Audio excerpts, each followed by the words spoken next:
সম্মানিত হাজিরিন, অল্প সময় একটু কথা বলবো।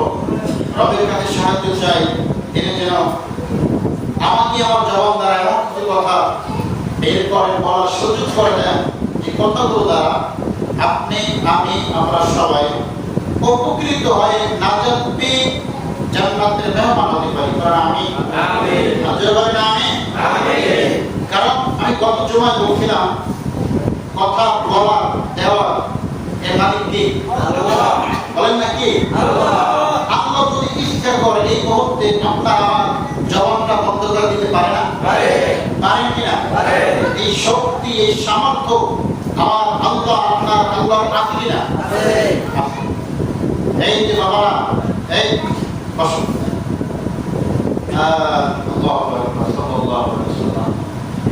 এই যে বছরে আমাদের এই 24 সালে উত্তরবঙ্গের একজন আলোচিত বক্তা আছে, কওমিয়া ধরনের বৈজ্ঞানিক আর কি।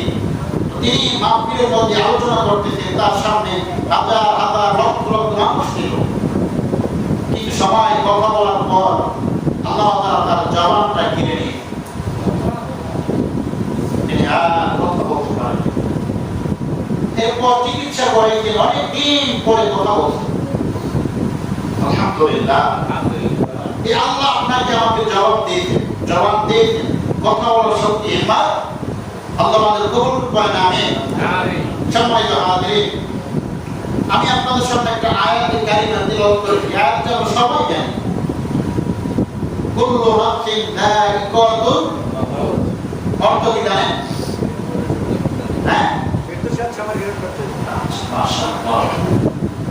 প্রত্যেক প্রাণী, কুল্লবাণী প্রত্যেক সকল, এটা ইংরেজিতে বলা হয় এএএল, অল শব্দটি কি?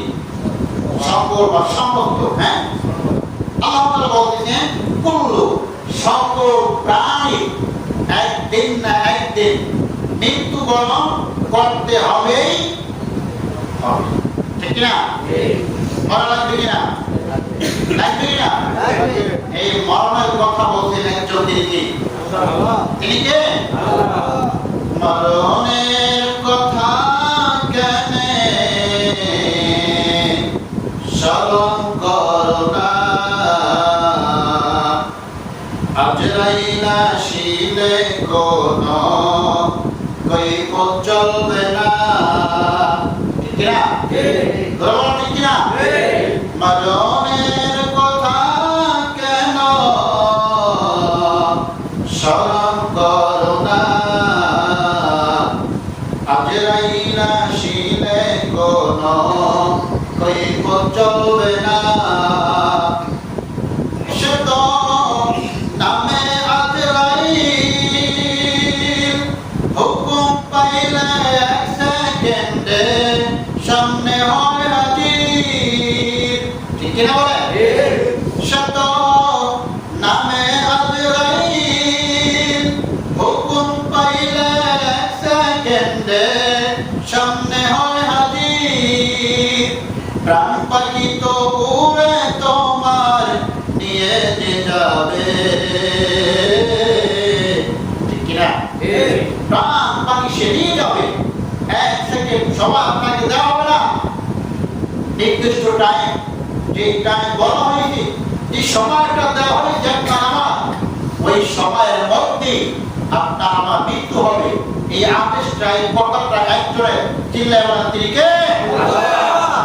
সম্মানিত হাজিরিন, তাহলে মৃত্যু অবধারিত। বলেন, আবার বলেন, মৃত্যু নির্দিষ্ট। বলেন, আবার বলেন, আরেকটু জোরে বলেন, আমাদের বারোটি নির্দিষ্ট, অবধারিত। এটা হবেই, এটা কোনো সন্দেহ। সম্মানিত হাজিরিন, আজকে আমি কয়েকটা গুণাবলী বলবো একজন মানুষের কি কি স্মরণ করা উচিত।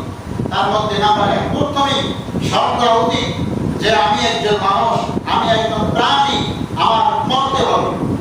আমার কি করতে হবে? প্রাণ আছে, যা মৃত্যু আছে। এগুলো হচ্ছে আয়াতের আশঙ্কাটা অর্থ এইভাবে আসছে যে প্রাণ আছে, যা মৃত্যু আছে। আপনার আমার প্রাণ আছে কিনা? তার মরতে হবে কিনা? প্রথম স্বীকৃতি এটা, আপনার আমার মরতে হবে। কি করা লাগবে?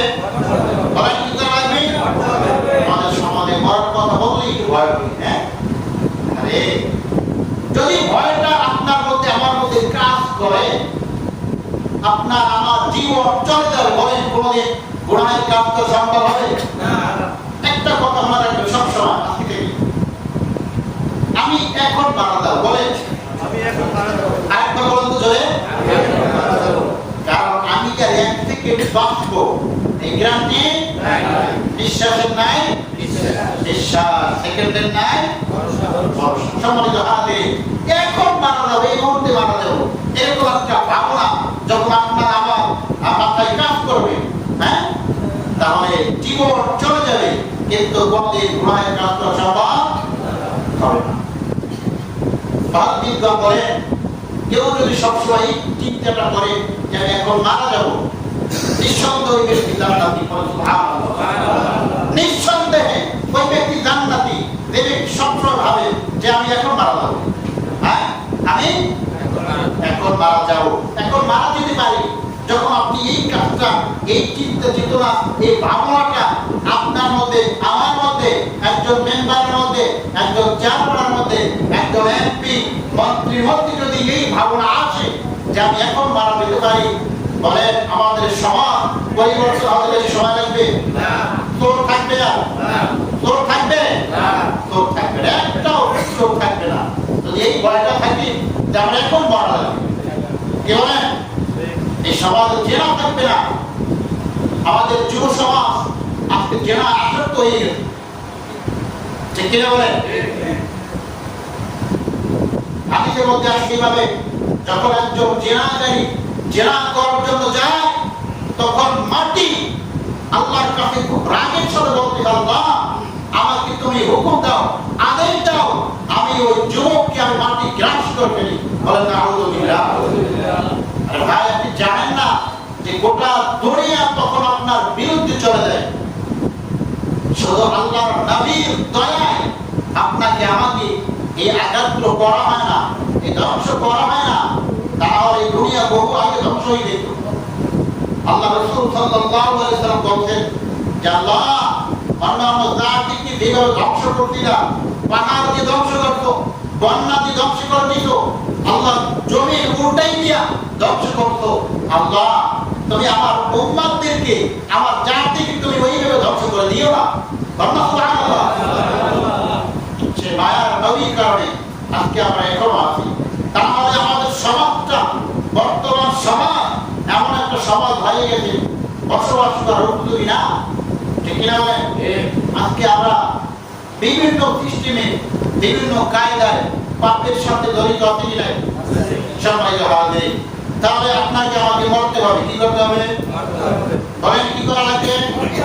মরা লাগবে। তো বলেন তো মৃত্যু কত দূরে? বলেন কত দূরে? অনেকটা কাছে।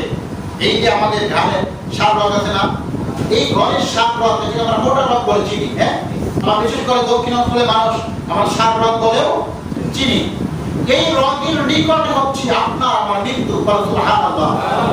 আর সম্মানিত হাজির, মৃত্যু যদি এত কাছে থাকে, এতটা কাছে, বলে তাহলে আমরা কেমনে পাপ করি? বলে সম্ভব? সম্ভব?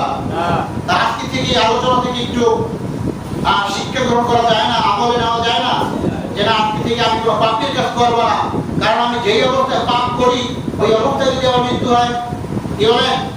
আপনি একজন বিজনেসম্যান, ব্যবসায়ী, আপনি মালে ওয়েট দিতেছেন, হ্যাঁ, মাপতেছেন, তখন যদি আপনি মনে করেন যে না আমার আল্লাহ দেখতেছে, যারা মাপি ভেজাল দেয় তারা ওয়াইল নামক দোদো, ওয়াইল নামক জাহান্নামে যাবে। নাউযুবিল্লাহ।